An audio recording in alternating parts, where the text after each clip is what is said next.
Bismillahirrahmanirrahim. Assalamualaikum warahmatullahi wabarakatuh.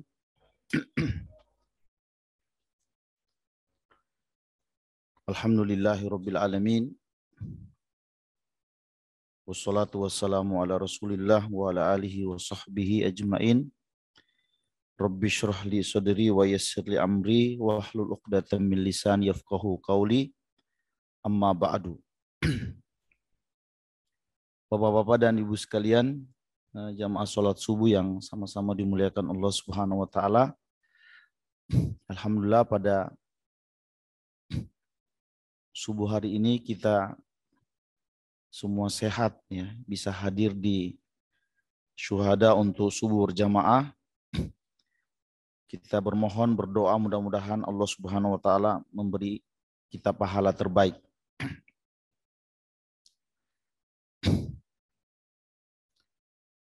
Bapak dan Ibu sekalian yang dimuliakan Allah Subhanahu wa taala, ini pekan kelima ya dari bulan Januari ini. Saya kira tadi saya di Al-Falah ya. Ternyata harus ke sini dulu. Pada pekan ini Bapak dan Ibu sekalian, bincang kita tema ringan ya, yaitu tentang pelajaran kehidupan dari burung. Belajar hidup dari burung. Mungkin Bapak menganggap burung itu hewan biasa ya. Tapi ternyata kalau kita mau membaca Al-Quran secara detail, maka Allah Subhanahu wa taala seringkali mengulang kata-kata burung di dalam Al-Quran. Dengan semua pemaknaannya. Kalau kita memahami kenapa Allah Subhanahu wa taala memerintahkan kepada kita Iqra, ya. Kita bertanya materi yang dibaca apa gitu kan? Materi yang dibaca tentang Iqra itu apa? Nah, di dalam Al-Qur'an itu Allah mengajarkan cara kita membaca materi-materi itu. Yang perlu kita renungkan. Nah, saya lihat ada dua hewan yang kita diperintahkan untuk mengambil pelajaran atau minimal merenungi. Yang pertama adalah onta. Ya, afala yanzuruna ilal ibili kaifa khuliqat. Yang kedua burung. Ya, nanti saya akan perlihatkan kepada Bapak Ibu sekalian tentang bahasa Al-Qur'an tentang burung. Nah, karena itu kalau kita merujuk kepada literatur, buku-buku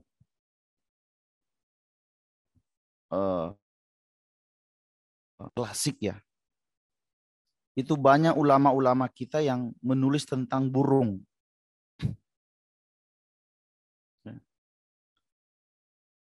Apalagi terkait dengan syair-syair jahili atau syair-syair atau sajak-sajak jahiliyah.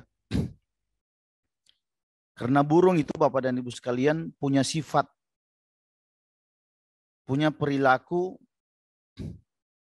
dengan hewan lain. Ya.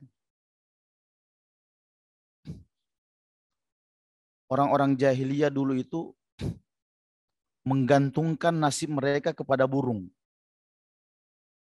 Jadi kalau mau keluar itu mereka suka lihat burung.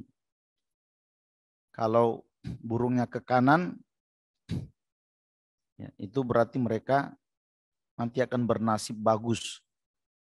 Akan ada keuntungan. Kalau burungnya belok ke kiri, itu nanti nasibnya sial. Nah, dalam Islam ini disebut dengan tatayyur. Toir itu burung, tatayyur itu menjadikan sesuatu jadi burung. Mengundi nasib melalui burung. Ya. Bahkan rasa takut mereka, kemudian tentang keabadian, tentang kesehatan, rata-rata mereka lihat burung. Ya. Saya pernah coba-coba cari ya data tentang berapa jumlah burung yang ada di dunia atau di alam semesta. Ya. Itu ada sekitar 8.500 atau 9.000 sampai 9.000 jenis burung. Banyak nggak itu, Pak? Banyak. Ya. Ya. Baik burung yang sampai berukuran kecil yang namanya kolibari, yaitu 5 sampai 7 cm ya. Sampai burung yang paling tinggi namanya burung onta. Itu tingginya kadang-kadang melebihi kita. Ya. Nah, sekarang juga ada Angry Bird. Ya. Nah, itu masuk atau enggak, wallahu alam. Nah, Bapak dan Ibu sekalian yang dimuliakan Allah Subhanahu wa taala, coba kita baca firman Allah dalam surat, ini surat apa ini saya lupa ya. Saya hanya tulis nomornya aja. Allah Subhanahu wa taala berfirman, "Wa ma min dabbatin fil ardi," dan tidaklah binatang melata yang ada di bumi. Wala ta'irin yatiru bijanahaihi, dan tidak juga burung. Perhatikan, dan tidak juga burung yang terbang dengan kedua sayapnya. Illa umamun amsalukum, kecuali burung-burung itu adalah umat seperti kalian. Allah membahasakan bahwa burung itu sekelompok umat sama dengan kalian. Ada kehidupan sosialnya, ada keramahannya, ada cara dia membantu hewan lain dan seterusnya. Ya. Jadi itu sebutan pertama tentang burung. Dalam surat An-Nahl ayat 79, Allah berfirman, awalam yarau ila toiri, belumkah mereka itu mentadaburi atau melihat kepada burung, musakharatin fi jawwis sama, burung itu ditundukkan ya, yang berada di udara. Ya. Ma yumsikuhunna illallah. Tidak ada yang bisa memegang burung itu kecuali Allah Subhanahu wa taala. Perhatikan ayat terakhirnya, inna fi dzalika laayatin liqaumi yu'minun. Sesungguhnya hal-hal yang seperti itu ada pelajaran bagi orang-orang yang beriman. Jadi saya kira jelas ya dalilnya kenapa kita harus bicara burung. Bahkan ada ayat yang sering kita lewati, Pak. Ini suratnya akrab dalam surat Al-Mulk. Ya. Itu ayat 21. Awalam yarau ila toiri. Ini ajakan kedua. Belumkah mereka melihat kepada burung fauqahum yang ada di kepala, atas kepala mereka. Sofatin wa yaqbid. Dia melebarkan sayapnya dan mengipitkannya. Gini tuh ya. Nah, itu begitu. Itu namanya ya sofat wa yaqbid. Ya. Ma yumsikuhunna illa rahman. Tidak ada yang bisa memegangnya itu kecuali Allah yang Maha Pengasih. Innahu bikulli syai'in basir. Sesungguhnya Allah itu terhadap segala sesuatu Maha melihat. Bahkan Allah Subhanahu wa taala menyebut makanan penghuni surga itu adalah salah satunya adalah burung. Walahmi thairin. Walahmi thairin mimma yashtahun. Dan terhadap daging-daging burung yang mereka bersyahwat dengannya. Ya.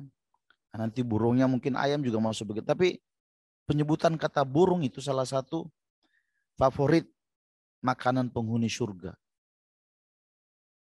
Ya. Nah, Bapak dan Ibu sekalian yang dimuliakan Allah Subhanahu wa taala. Ada beberapa pelajaran dari burung itu yang Allah sudah menyebut adalah umat seperti kalian.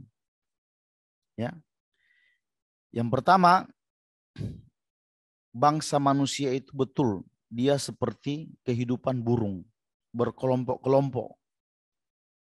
Kadang-kadang cari golongannya, cari pasangannya, cari kesukaannya. Burung merpati itu mainnya dengan burung merpati.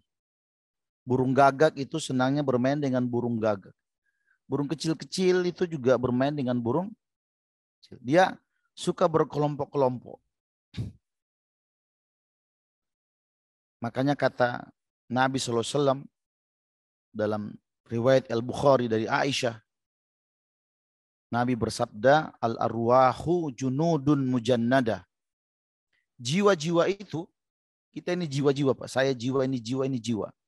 Jiwa-jiwa itu seperti tentara yang dipersenjatai.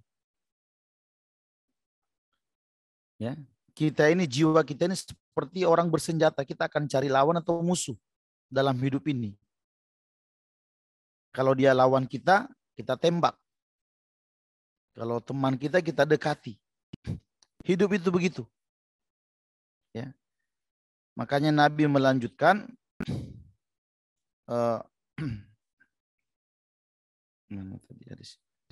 Nabi melanjutkan fama ta'arafa minha i'talafa.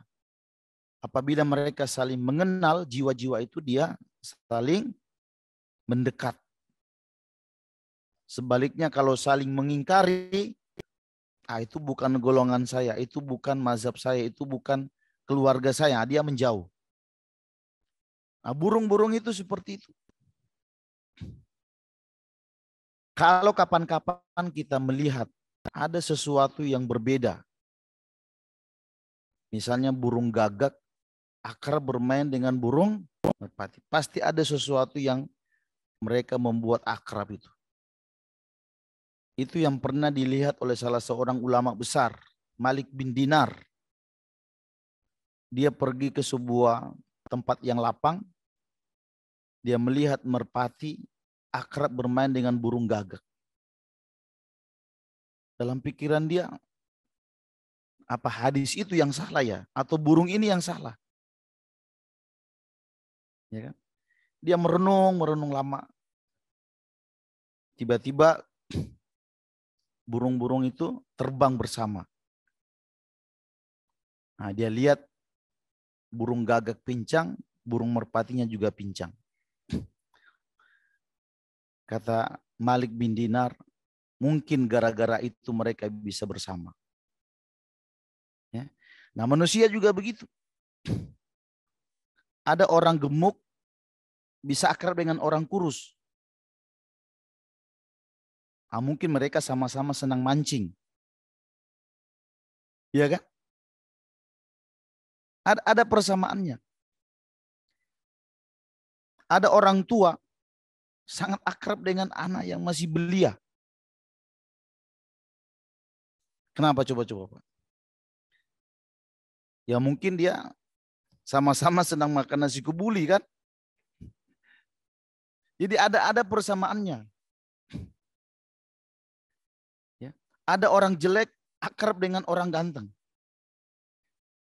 Nah, sama-sama gagal di dalam mencari jodoh gitu kan. Kira-kira gitu. Nah, burung itu seperti itu. Ya.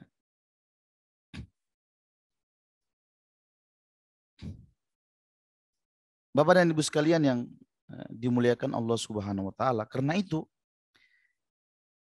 kita kembalikan filosofi burung itu ke orang beriman.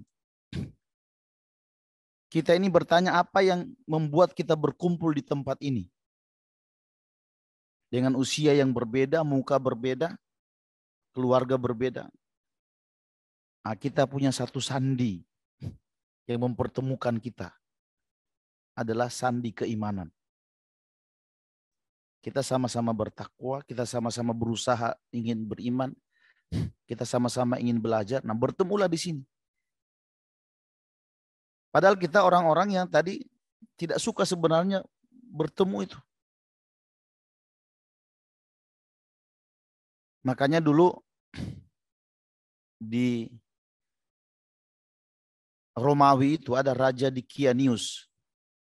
Ini disebutkan dalam tafsir Imam Ibnu Katsir. Seorang raja yang otoriter, zalim, musyrik. Masyarakatnya itu disiksa. Dipaksa mereka untuk kafir. Nah, ada pemuda-pemuda ini yang kabur. Ninggalin penguasa itu. Kemana mereka kabur, Pak? Ke goa. Yang satu datang, yang satu datang, yang satu datang. Nggak janjian ketemu di situ. Kata dia, ngapain di sini? Nah, saya lari dari raja. Kamu ngapain? Saya juga nggak terima kezoliman. Allah membahasakan pertemuan ini dengan berkata, innahum fityatun amanu bi rabbihim wa zidnahum huda. Mereka adalah sama-sama beriman. Itu tafsirnya ayat itu. Mereka kabur dari raja zalim itu. Tapi disebut berkumpul karena sama-sama beriman. Nah, karena mereka beriman, wa zidnahum huda. Kami Allah yang akan menambah hidayahnya. Itu pelajaran pertama dari burung tentang kerja berkumpul. Makanya kita lihat sekarang kan ada, kita lebih lihatnya lebih luas, ada partai ini, partai itu, kan pikirannya sama. Ya. Orang mukmin ketemu orang mukmin, munafik ketemu orang munafik, yang ini ketemu sama itu. Ya udahlah. Karena manusia memang begitu. Nah, pada akhirnya kita dikumpulkan dengan siapa yang harus kita cintai. Itu burung ngajarin kayak gitu, Pak. Makanya Allah menyebut mereka itu umat seperti kalian. Itu pelajaran pertama. Pelajaran kedua, dalam sebuah hadis yang dikeluarkan oleh Imam Muslim. Ya. Kata Nabi SAW, yadkhulul jannata aqwamun afidatuhum mithla afidatit thair. Akan masuk surga. Perhatikan, akan masuk surga sebuah kaum yang hati mereka seperti hati burung. Hadis sahih riwayat Imam Muslim. Coba Bapak renungi hadis itu. Akan masuk surga sekelompok manusia ya, yang hatinya itu seperti hati burung. Lagi-lagi burung disebutkan. Para ulama kemudian menafsirkan apa kata hati burung itu, apa tafsirannya. Nah, coba nanti setelah ini coba kita usahakan hati kita seperti hati burung. Ya, tapi tidak usah pergi ke pasar pramuka beli burung, perhatikan. Ya, dengerin aja penjelasan saya, Pak. Ya. Yang pertama, hati yang seperti burung itu adalah tingkat tawakalnya tinggi. Itu burung. Ya. Makanya dalam sebuah hadis yang diriwayatkan oleh Umar bin Khattab, ya, riwayat Imam At-Tirmidzi, ini kita disebutkan dalam Riyadhus Shalihin juga ada di sini. Kata Umar, "Lau annakum tawakkaltum 'ala Allah." Sekiranya kalian itu punya sifat tawakal kepada Allah, ya, yang tinggi, la razaqakum kama yurzaqut thair. Allah pasti akan memberi rizki kepada kalian seperti Allah memberi rizki kepada burung. Burung itu apa yang dia lakukan? Tagudu khimasan. Dia berangkat subuh-subuh begini, pagi-pagi begini dalam keadaan perut kosong. Ya. Wataruhu bitonan. Nanti kalau sore-sore sudah pulang, perutnya sudah keisi penuh. Nah, itu burung. Jadi hitungan rezekinya itu hitungan harian. Coba pelajari filosofi burung itu. Itu kan tingkat ketawakalan yang tinggi. Dia pergi pagi dalam keadaan perut kosong. Dia yakin nanti sore-sore perutnya pasti sudah penuh. Nah, kalau manusia kan beda kan, saldonya banyak, rekeningnya banyak, toko kontrakannya banyak. Nah, burung itu punya sifat tawakal yang tinggi. Dia menggantungkan dirinya bahwa Allah akan memberi rizki dia. Tidak akan telat sedikit. Ya. Nah, belajar bertawakal kepada burung. Walaupun usaha-usaha ini tidak kita nafikan. Ya. Sebagian ulama ada yang menabung, ada yang itu bagian juga dari tawakal sebenarnya. Bagian dari perhitungan. Ya.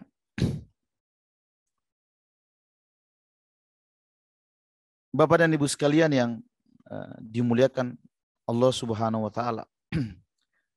Dulu salah satu literatur yang bisa kita dapatkan, Nabi Daud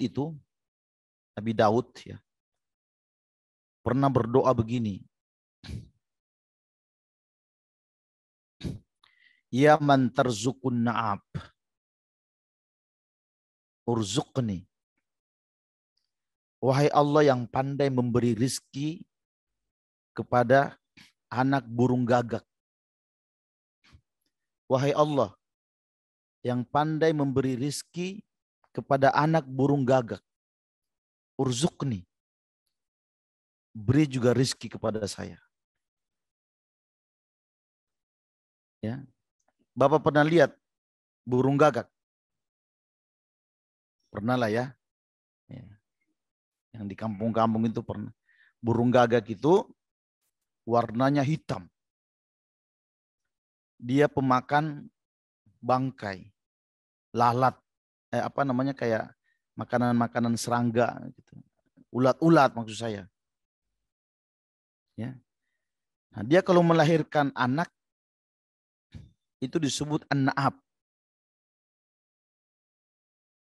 Ya, orang Arab menyebutnya an-na'ab. Nah, an-na'ab ini kalau dia lahir itu warnanya kemerah-merahan. Ya goyang-goyang itu kan. Bapak bayangkan di sangkar dia lahir itu burung merah, tidak ada kulit. Itu bapaknya, burung gagak itu, ketika dia lihat, dia nggak terima. Ini kok bisa keturunan saya begini? Saya orangnya hitam, keturunan saya begini. Nggak terima. Dia kabur. Seperti manusia hari ini banyak yang kabur. Kalau sudah punya anak, kabur ya kan? Burung gagak gitu. Kata dia, saya nggak terima. Pergilah dia merantau. Akhirnya An-Na'ab ini hidup sendirian. Jangankan terbang, bergerak aja susah. Bergerak susah. Nah, di sini kita memahami bagaimana Allah menjalankan rezeki itu sampai kepada dia. Dari An-Na'ab tadi itu, anak burung gagak itu, dikeluarkan aroma yang tidak sedap. Aroma yang tidak sedap. Itu yang kemudian membuat ulat-ulat tadi, serangga tadi mendekat. Ya enggak? Nah, kalau sudah mendekat, dimakan. Dimakan, tumbuh jadi anak burung yang sehat, lama-lama kulitnya jadi hitam. Kata burung gagak, oh ternyata anak saya ini. Ya kan? Tapi coba perhatikan. Kata Nabi Ayub, ya Allah yang pandai memberi rezeki kepada anak burung gagak. Atur rezeki itu juga supaya sampai kepada saya. Nah, jadi pelajaran pertama dari burung itu adalah sifat tawakal yang tinggi. Itu yang pertama. Yang kedua, tafsiran yang kedua, akan masuk surga orang yang berhati burung itu. Artinya dia ringan hatinya. Ringan, Pak. Diajak berbuat baik, ringan. Diajak bersedekah, ringan. Ya, seperti burung, ringan kemana-mana. Ya, hatinya bersih, hatinya tidak hasad kepada saudaranya. Ya, tidak menebarkan kebencian. Nah, hati-hati seperti ini yang hati lembut seperti burung. Mau lihat hati yang seperti ini, belajar kepada seorang ayah ya, yang orangnya nggak tegaan, nggak punya duit. Bagaimana dia menangis, bagaimana dia berusaha cari duit untuk anaknya. Nah, itu kan berhati burung. Seorang ibu yang tidak bisa, kendati nggak tidur, kendati harus sakit, kendati harus menangis sendiri untuk seorang anak. Itu hati seekor burung. Ada seorang muslim yang mendoakan saudaranya, dia cari bagaimana dia bisa bahagia. Nah, itu hati burung. Nah, hati-hati yang seperti ini, penjelasan Nabi tadi akan masuk surga. Bukan saya ngomong, Pak. Ya.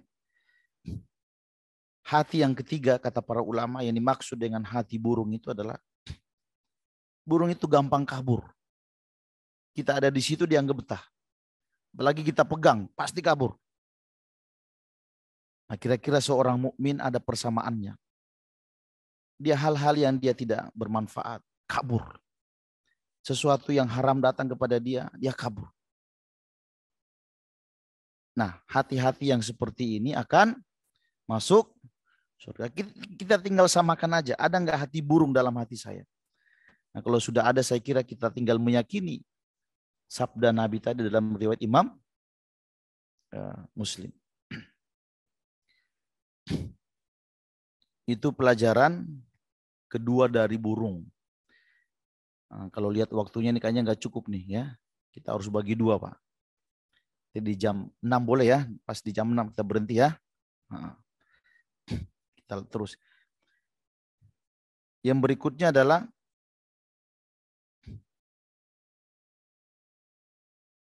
pelajarin dari burung itu, kita belajar optimis. Belajar jadi orang mukmin yang penuh harapan. Ya. Nah, kenapa Bapak dan Ibu sekalian? Memang burung itu pergi pagi, perut kosong, pulang sudah kenyang. Tapi perhatikan, rezekinya kan tidak harus ada di mulutnya kan? Tidak harus ada di sarang. Dia memasukkannya itu lagi kembali melalui kerja juga, mematok. Nah, perhatikan burung itu ada nggak yang bangun siang? Kecuali burung-burung yang sudah dipelihara ya. Tapi rata-rata burung itu bangun pagi. Makanya di dalam hadis itu, ya ayam juga mungkin masuk bagian dari burung ya. Kata Nabi SAW, la tasubbu ad-dik. Jangan kalian pernah menghina ayam. Ayam jantan. Jangan kalian rusak, jangan kalian binasakan dia. Kenapa? Fa innahu yuqidhu lis-shalat. Karena ayam jantan itu yang membangunkan kalian bangun sholat. Saya ingat betul Pak, saya waktu SD SMP itu saya di kampung. Orang tua itu jarang lihat jam. Kalau sudah subuh itu pasti ada kerukuk-kerukuk ayam. Walaupun perasaan saya waktu itu ayam berkeruyuk itu agak-agak siangan dikit. Mungkin waktu subuhnya yang diperdebatkan itu melar sampai ke waktu-waktu pagi. Ya kan? Tapi kalau sudah ada suara itu, oh udah pada bangun semua. Nanti suasana desa, suasana begitu, itu ada indahnya, ada berkahnya. Makanya kata Nabi SAW dalam sebuah doa yang menarik, Allahumma barik ummati li bukuriha. Ya Allah, berkahi umatku itu pada waktu pagi mereka. Ya. Jadi pagi ini ada berkah. Kata Umar bin Khattab, ada beberapa hal yang Allah rahasiakan pada hamba itu. Yang pertama adalah ridho pada ketakwaan itu. Jadi dalam ibadah itu ada keridhaan Allah yang kita tidak pernah tahu. Ya kan? Mungkin ibadahnya misalnya cuman nyapu-nyapu jalan sedikit, ambil sampah, taruh di tempatnya. Tapi kita tidak pernah tahu ridho Allah besarnya ada di situ. Nah, kata Umar, hati-hati dengan ridho itu. Itu yang membuat amal itu jadi besar. Nah, pagi itu cuman pagi. Tapi yang besar itu adalah berkahnya. Nah, bangun untuk ambil berkah itu. Kita belajar begini, biasa, udah sering. Tapi orang-orang yang ketiduran itu kan kehilangan keberkahan. Di waktu pagi, cari pagi. Hidup ini sebenarnya hanya mengambil berkah. Karena amal kita itu sedikit. Ya kan, amal kita itu sedikit. Yang kita perlu butuhkan itu berkah. Berkah itu melampaui jumlah nominal dari ibadah itu. Yang kedua, kata Umar, ini tadi saya sambung ya sedikit. Ya. Yang tersembunyi adalah murka Allah pada kemaksiatan. Maksiatnya cuma sedikit. Cuman mungkin omongin orang kali ya. Nah, tapi murkanya Allah besar ada di situ. Nah, kadang-kadang kita tidak rasa. Nah, jadi kembali kepada burung itu, belajar masalah optimis. Bapak dan Ibu sekalian yang dimuliakan Allah Subhanahu wa taala,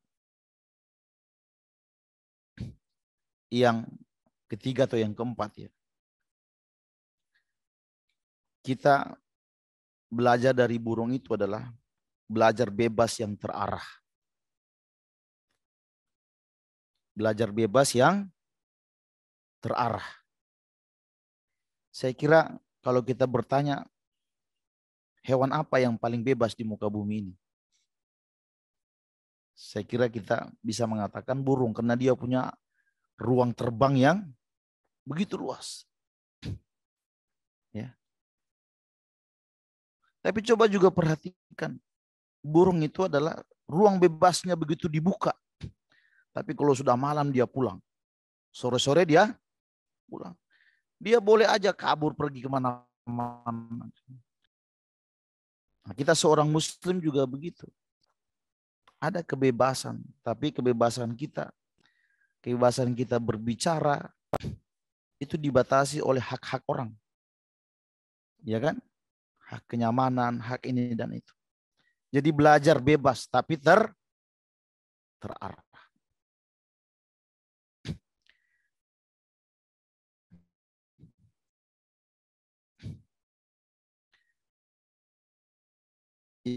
Yang berikutnya ini catatan-catatan saya Pak ya.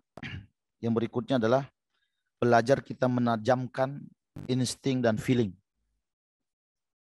Ya. Saya kira juga kita bisa menjawab bahwa burung itu memiliki feeling yang di mana dia harus hinggap, di mana dia harus berhenti. Nah, itu burung. Makanya dalam Al-Quran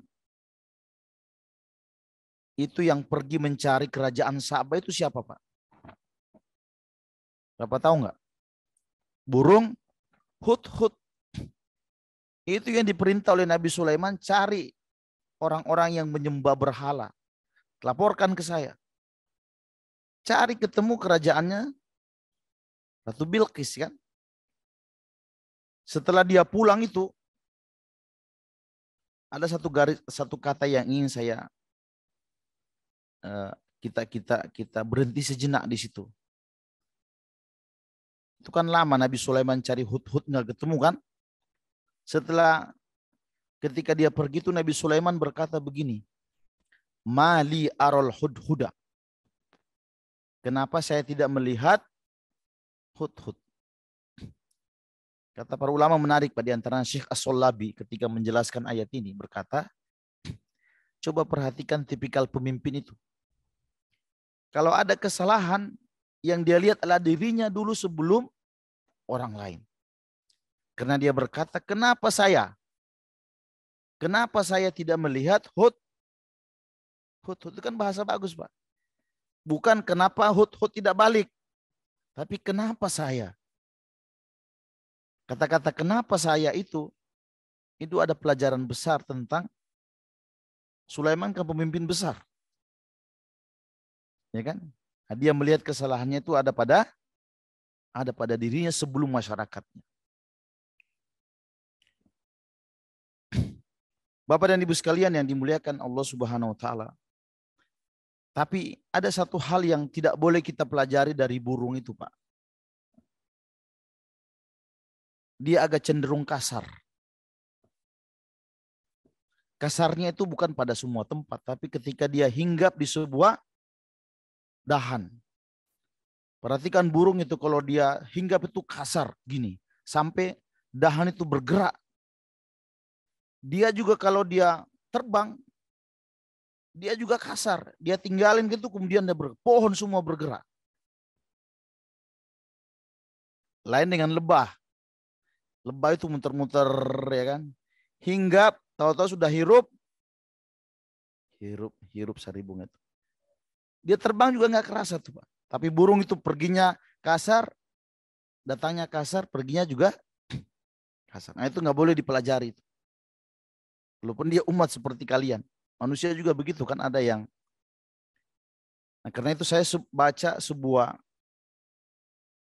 sebuah kisah hikmah sederhana ya. Tentang burung ini. Di India itu Pak, di India. Ini ditulis oleh Syekh Al-Qarni dalam kitab Latahzan tentang informasi ini. Ya. Di India itu ada sebuah istana, punya seorang raja, punya lukisan. Lukisannya ada lukisan burung. Raja sangat senang dengan lukisan itu. Kadang ada orang yang dimarahin, pelihara lah. Nah burung itu di dalam lukisan itu digambarkan ada sebuah tangkai lurus, ada burung di atasnya. Waktu itu ada seorang laki-laki tua, sederhana, diundang datang ke istana India. Dia lihat-lihat, ketika sampai ke gambar lukisan itu, dia protes gambar itu. Dia bilang, wahai raja, lukisan ini ada yang salah. Kata rajanya, berani sekali kau mengkritik gambar ini. Ini kan gambar mahal dan sudah bertahun-tahun di istana. Kata laki-laki sederhana tua ini salah. Orang yang melukis ini tidak tahu filosofi burung. Kata raja, semestinya bagaimana? Kalau gambarin burung itu sebaiknya tangkanya nggak boleh lurus. Karena burung itu kalau dia hinggap, dia kasar, terbang juga dia kasar. Makanya tangkanya pasti bengkok. Nah, pelukisnya itu digambarkan lurus. Logika itu masuk di kepala raja. Masuk di kepala raja. Kalau begitu, kata dia, gambar ini kita turunkan, pelukis tadi kita pecat, Anda dapat hadiah. Nah, informasi ini Bapak bisa baca dalam kitab Latahzab tentang skill orang dalam memahami sebuah binatang. Jadi kalau melukis itu mikir Pak, jangan lihat oh indah banget ya. Nah, perhatikan celah-celah yang tidak bisa dimasuki oleh. Tapi intinya tadi burung itu walaupun juga apa ya, tapi itu bagian dari wawasan yang perlu kita tahu.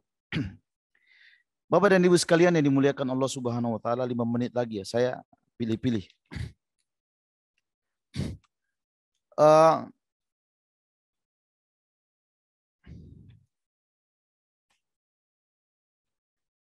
Ini saya sudah siapkan 28 pelajaran dari burung. 28 pelajaran. Ini baru berapa tadi Pak? Baru 5 kan? Nah, berarti butuh 2 pertemuan. Ya. Tapi satu lagi. Sekarang di dunia Arab ya. Di dunia Arab, di Timur Tengah atau di dunia Arab lah. Burung itu tidak sekedar menjadi hewan, tapi dia sudah melampaui olahraga dan seni. Bapak pernah lihat kegiatan falconry? Siapa yang tahu? Falconry itu kegiatan yang dilakukan untuk memakai burung elang untuk menangkap mangsa. Itu namanya falconry. Ini falconry sudah menjadi olahraga dan seni raja-raja Saudi. Ya. Nah, artinya bahwa burung hari itu, ya kalau di pasar burung kan cuman pasti main lepas burung kan. Ya. Bahkan saya pernah baca di Republika waktu itu ya. Orang kalau punya visa bermain falconry ini, itu bebas masuk Saudi, bebas masuk Dubai. Kalau tujuannya untuk itu, karena raja senang untuk itu. Ya. Nah, tapi kita lihat angsa itu Pak, apa namanya burung elang itu kan, dia punya ketajaman untuk menangkap sebuah objek. Awalnya olahraga falconry itu dulu aja Raja Persia. Raja Persia katanya lihat burung elang kok dia menangkap burung, menangkap ikan dengan sangat gagah. Dan itu satu tipikal dengan pemimpin-pemimpin Arab yang menyerang kemudian ditangkap. Karena dia senang dengan burung elang itu, dia pelihara bertahun-tahun.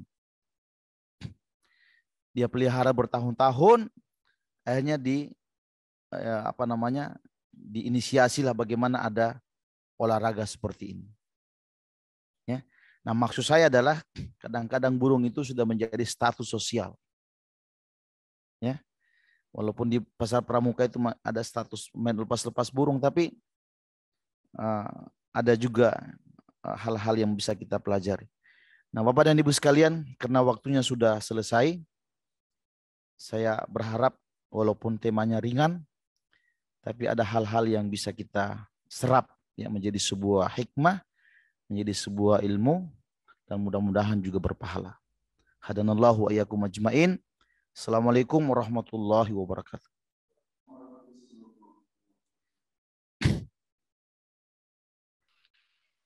Jazakallah khairan kasiran kepada guru kita Ustaz Yasir. Bapak-bapak sekalian, masih ada waktu kita sebelum melaksanakan sholat syuruk. Nah, ini sepertinya ada pertanyaan dari iPad 1236, kelihatannya Pak Tajudin sudah menunjuk tangan. Pak Tajudin, mungkin ada pertanyaan Pak, dipersilakan Pak.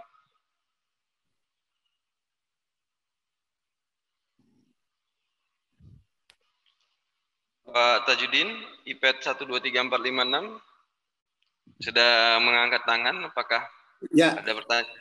Assalamualaikum Pak Ustadz. Assalamualaikum Pak Ustadz. Waalaikumsalam. Semoga Pak Ustadz sehat dan dalam lindungan Allah Pak Ustadz. Pak Ustadz mau tanya Pak Ustadz. Ya. Berkaitan dengan filosofi burung Pak Ustadz. Itu kan mereka berkumpul sesamanya gitu ya. Apakah ketika dia di suatu jamaah begitu, jamaah masjid misalnya, kita menyenangi seseorang, dalam hal ini tentunya kan laki dengan laki ya Pak Ustadz ya. Apakah aneh Pak Ustadz ketika kita mengatakan aku menyayangi kamu karena Allah, seperti itu Pak Ustadz? Karena ada sesuatu yang kelebihan di dia yang kita tidak punya gitu. Demikian Pak Ustadz. Baik, mungkin saya coba ulang ya. Tidak terlalu jelas juga pada tadi suara terdengar, tapi mungkin maksudnya kita kan kalau pelajari dari burung adalah hidup berkelompok ya. Nah, di masjid, di jamaah kan kita juga diminta untuk kita, apakah aneh misalnya atau baik apabila kita sesama laki misalnya berkelompok dengan sesama laki bilang bahwa aku cinta kamu karena Allah. Iya.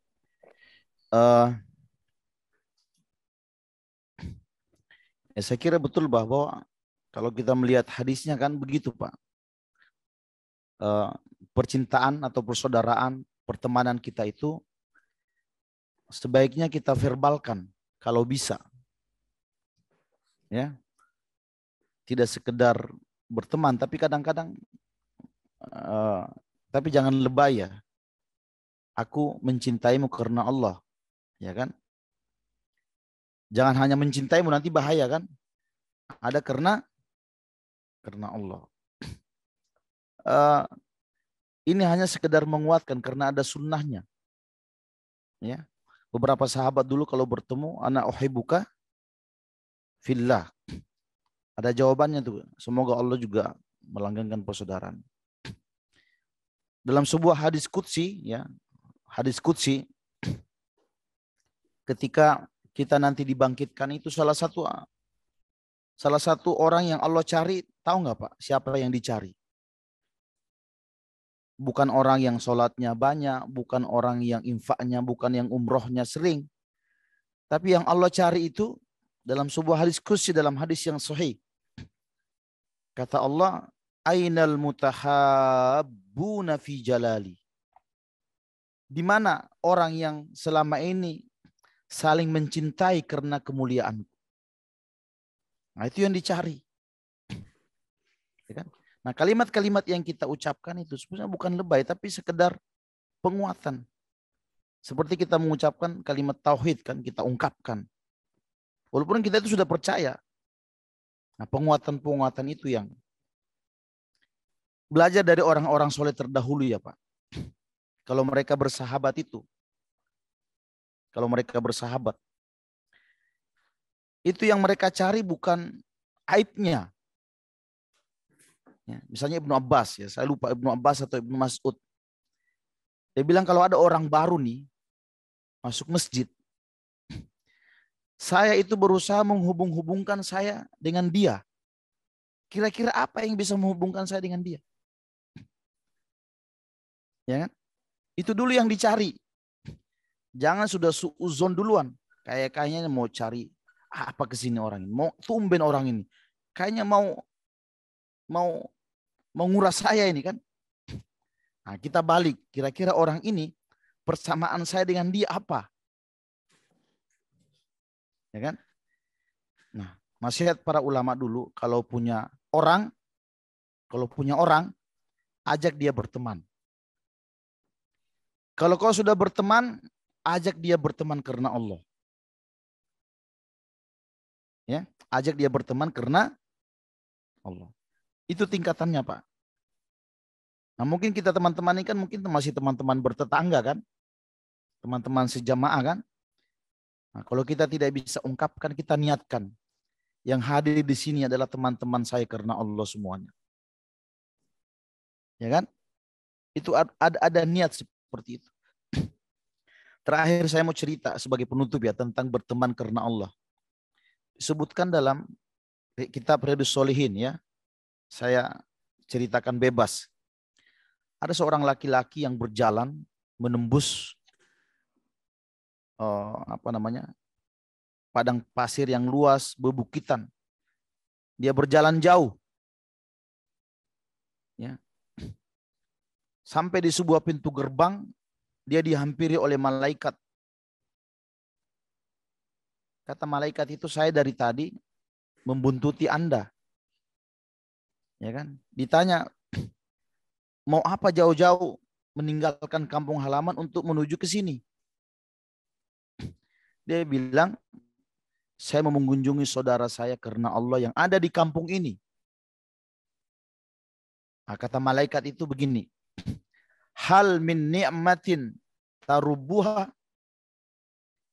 ada enggak budi? Di sini ada Pak Budi nih, Pak. Ada enggak balas budi yang harus kau sampaikan ke dia sehingga menembus jalan panjang itu? Kata dia, tidak.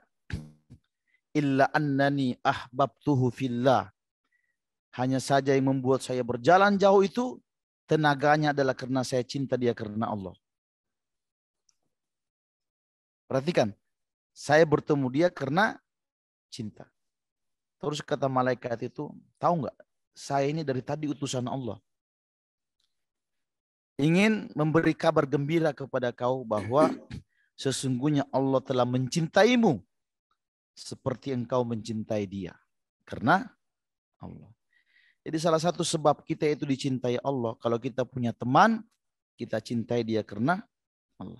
Yang rusak persahabatan itu kalau hubungan kita berdasarkan materi, pangkat, status sosial.